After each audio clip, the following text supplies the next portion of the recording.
तो बच्चों, खोपड़ी का क्या काम होता है? इस खोपड़ी के अंदर में हमारा ब्रेन होता है। तो खोपड़ी हमारे ब्रेन की रक्षा करती है। साथ ही इस खोपड़ी में जो हायोइड पाया जाता है, हायोइड अस्थि पाई जाती है, ये जीभ को जोड़ने के लिए सहारा भी प्रदान करती है।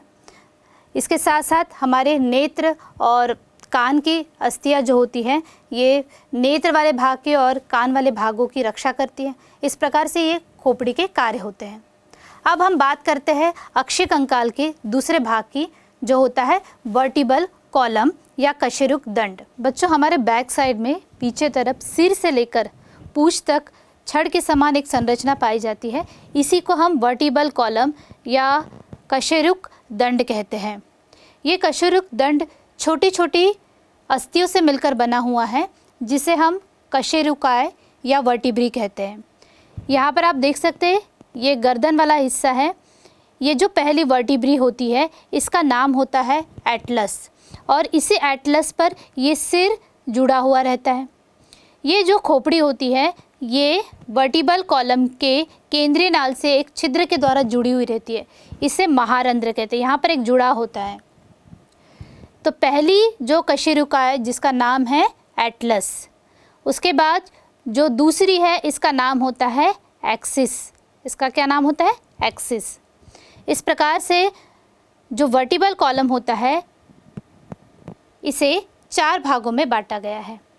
पहला होता है ग्रीवा कशेरुकाय या सर्वाइकल वर्टिब्री। इसमें कुल 7 अस्थियां होती है। यहाँ पर हम देख सकते हैं, गिन भी सकते हैं। ये गर्दन वाले भाग में आप छूकर भी अनुभव कर सकते हैं।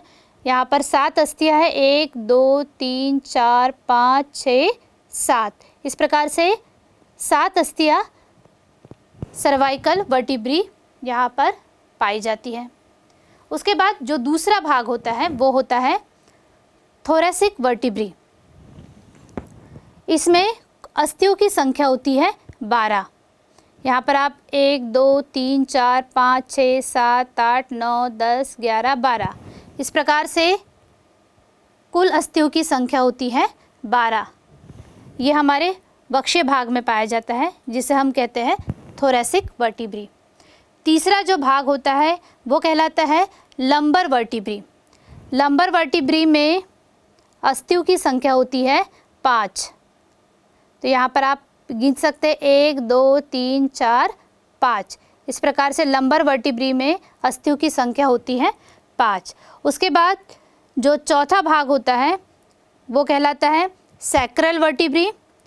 इसमें अस्थियों की संख्या 5 रहती है, लेकिन बाद में ये सभी अस्थियां जुड़ जाती हैं, इसलिए यहाँ पर अस्थियों की संख्या को हम 1 ही काउंट करेंगे, क्योंकि ये अस्थियां वयस्क अवस्था में ये जुड़ जाती है। तो ये वाला जो भाग हुआ, ये है सैक्रल वर्टिब्री, जिसमें अस्थियों की संख्या 1 ही हम काउंट करेंगे, क्योंकि ये सभी अस्थियां आप देख सकते हैं ये जुड़ गई हैं। अब जो चौथा भाग होता है, वो होता है कॉर्डल वर्टिब्री।